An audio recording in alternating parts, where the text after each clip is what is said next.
بسم اللہ الرحمن الرحیم۔ السلام علیکم۔ آج 31 مارچ بروز اتوار ہم بات کریں گے جسٹس یحییٰ آفریدی صاحب نے بڑا تگڑا اپنا ایک فیصلہ دیا ہے، اور یحییٰ آفریدی صاحب نے قاضی فیصل صاحب کی سربراہی میں بینچ کے فیصلے سے اختلاف کرتے ہوئے کہا ہے کہ پارلیمنٹ سپریم کورٹ کے فیصلے کو کالعدم قرار نہیں دے سکتی۔ یہ وہ معاملہ ہے جو نواز شریف کو کی تاحیات نااہلی کو ختم کیا گیا تھا، اور ایک قانون سازی کی گئی تھی کہ جو سپریم کورٹ کہتی ہے کہ تاحیات نااہلی ہوگی آرٹیکل 62(1)F کے تحت، جبکہ حکومت نے ایک قانون سازی پی ڈی ایم نے بنا دی کہ جی جو نااہلی ہے آرٹیکل 62(1)F کے تحت وہ صرف 5 سال ہوگی۔ اس پر جسٹس یحییٰ آفریدی صاحب نے کہا کہ سپریم کورٹ کے فیصلے کو پارلیمنٹ کسی عام قانون سازی سے ختم نہیں کر سکتی۔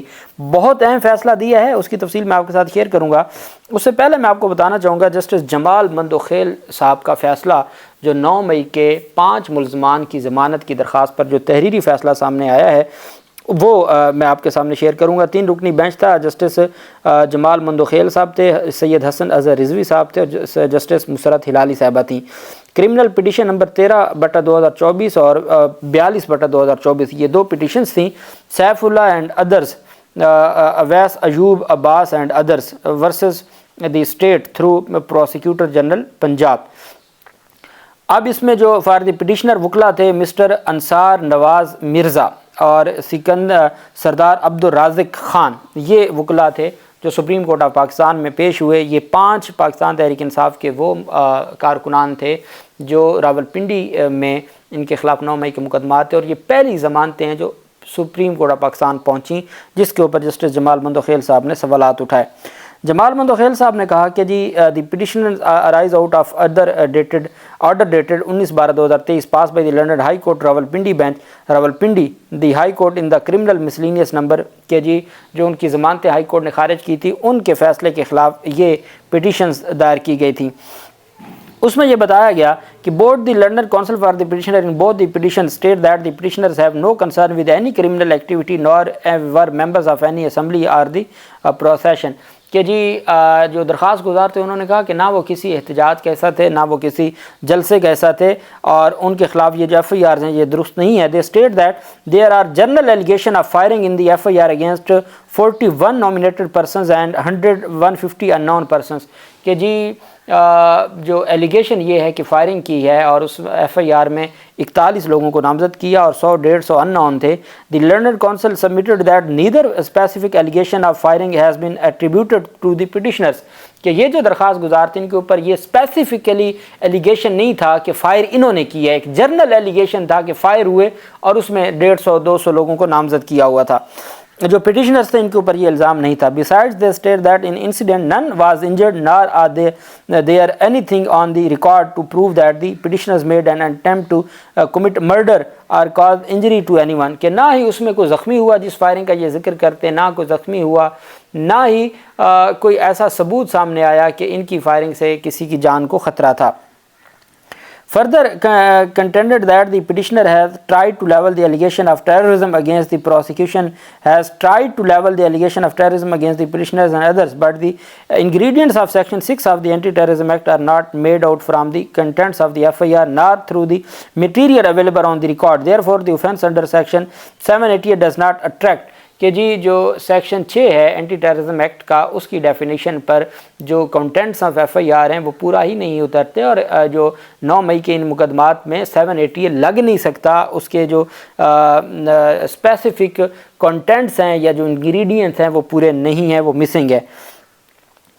Since the allegations are general in nature, therefore the guilt or innocence of the petitioners can only be determined by the trial court، کہ چونکہ ان کے خلاف جو ایلیگیشن ہے وہ جنرل نوعیت کے ہیں اور وہ گناہگار ہیں یا نہیں ہے، اس کا فیصلہ صرف ٹرائل کورٹ کر سکتی ہے ایویڈنس کے بعد۔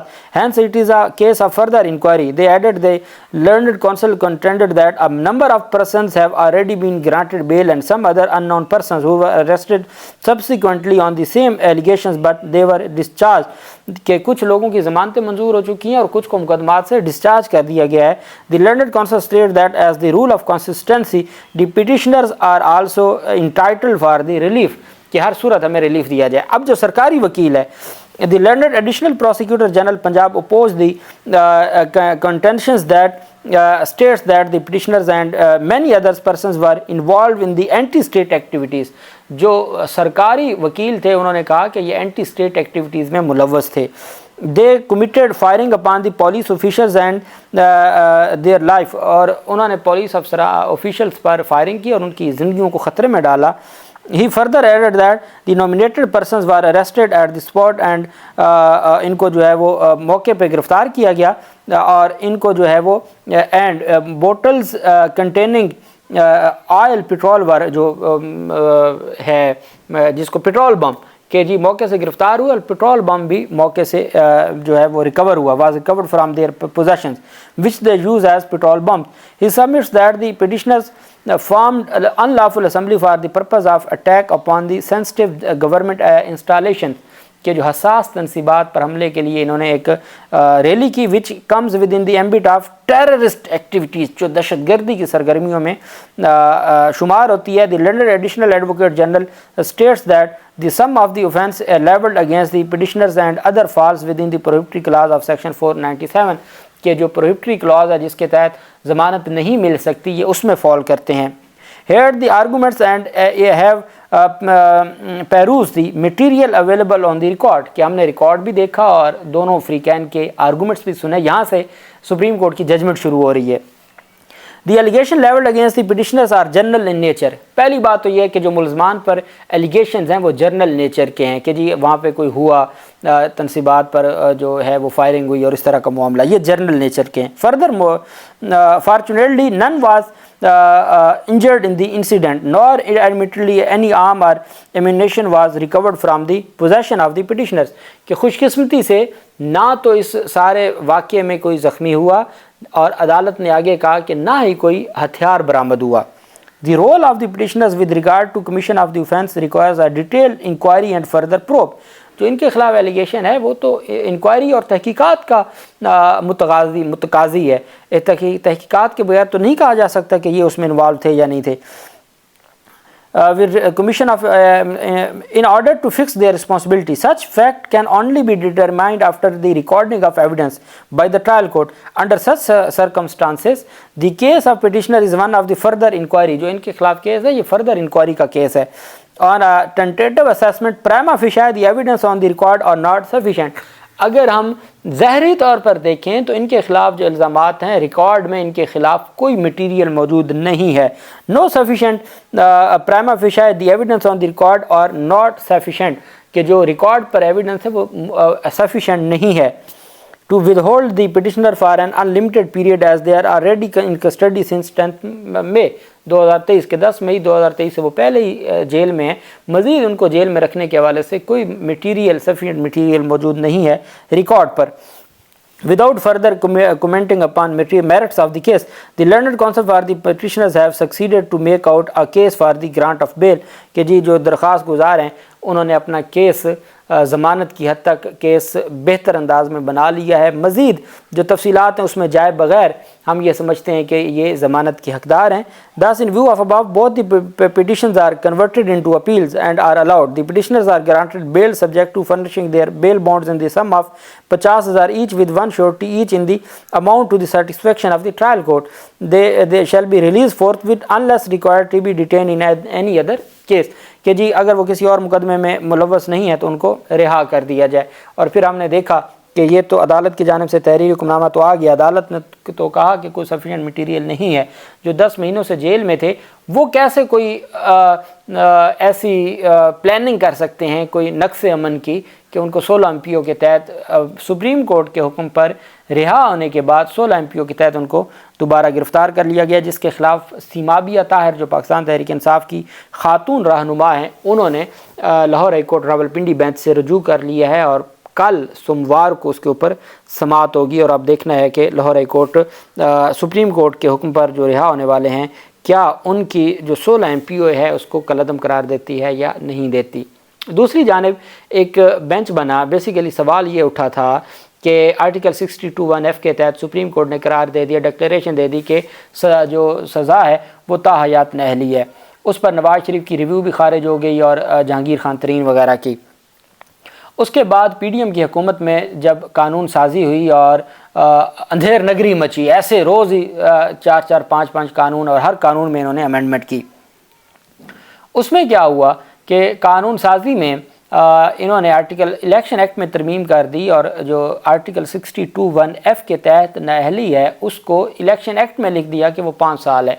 اب آئین میں دی گئی جو نااہلی ہے وہ قانون میں کیسے لکھی جا سکتی تھی؟ سب آرڈینیٹ لیجسلیشن میں نہیں لکھی جا سکتی تھی۔ بہرحال یہ معاملہ آیا، ایک سپریم کورٹ میں کوئی اور کیس پینڈنگ تھا، اس کیس میں سپریم کورٹ نے ٹیک اپ کر لیا اس پورے معاملے کو کہ جی کیا آرٹیکل 62(1)(f) کے تحت جو نااہلی کا 5 تاحیات نااہلی کا تشریح سپریم کورٹ کر چکی ہے کیا وہ درست ہے یا نہیں ہے، اور الیکشن ایکٹ کی جو سیکشن ہے کیا وہ سپریم کورٹ کے فیصلے کی خلاف ورزی ہے یا نہیں ہے، جس کو سپریم کورٹ نے قرار دیا جی کہ آرٹیکل 62(1)(f) کے تحت نااہلی نہیں ہے، وہ ایک گائیڈ لائن ہے، وہ ایک پرنسپل ہے، ووٹرز اس کو مد نظر رکھیں کہ ہم نے جس کو ووٹ دینا ہے کیا وہ 62(1)(f) پہ پورا اترتا ہے یا نہیں اترتا ہے، اس کے علاوہ اس کی کوئی حیثیت نہیں ہے۔ اور دوسرا یہ ہے کہ جو سپریم کورٹ کی وہ ججمنٹ تھی وہ درست نہیں تھی، اور سپریم کورٹ کی ججمنٹ کو انہوں نے واپس لے لیا اور نیا ایک ویو دے دیا۔ اس پر جسٹس یحییٰ افریدی صاحب نے اختلاف کیا، وہ اختلافی نوٹ لکھتے ہوئے کہتے ہیں کہ آرٹیکل 62(1)(f) کے تحت نااہلی کی مدت کے تعین کے کیس میں سپریم کورٹ آف پاکستان کے جسٹس یحییٰ افریدی صاحب کا اختلافی نوٹ سامنے آیا۔ سپریم کورٹ کے جسٹس یحییٰ افریدی نے سمیع اللہ بلوچ کیس میں سابق چیف جسٹس عمر عطا بندیال کے فیصلے کی حمایت میں نوٹ تحریر کیا۔ جسٹس یحییٰ افریدی نے اپنے اختلافی نوٹ میں لکھا کہ سمیع اللہ بلوچ کیس میں طے نااہلی کی مدت الیکشن ایکٹ میں طے کردہ 5 سالہ مدت پر حاوی ہے۔ جو سپریم کورٹ کے فیصلے میں مدت طے کی گئی تھی وہ الیکشن ایکٹ میں کی گئی ترمیم پر حاوی ہے۔ پارلیمنٹ سادہ قانون سازی سے سپریم کورٹ کے فیصلے کو ختم نہیں کر سکتی۔ یہ جو قاضی فیصل صاحب بینچ کا فیصلہ تھا اسی کے اختلاف میں لکھا، قاضی فیصل صاحب کا یہ فیصلہ تھا کہ پارلیمنٹ سادہ قانون سازی سے بھی سپریم کورٹ کے فیصلے کو تبدیل کر سکتی ہے۔ اس کے بارے میں انہوں نے کہا کہ پارلیمنٹ سادہ قانون سازی سے سپریم کورٹ کے فیصلے کو ختم نہیں کر سکتی۔ انہوں نے کہا کہ 18ویں ترمیم میں آرٹیکل 62(1)(f) میں مدت کا تعین نہیں کیا گیا۔ 18ویں ترمیم تھی، اگر ان کو زیادہ مسئلہ تھا تو یہ اس میں جہاں انہوں نے سینکڑوں ترمیم چھوٹی بڑی کی ہیں تو وہاں یہ آرٹیکل 62(1)(f) میں بھی کوئی ترمیم کر دیتے۔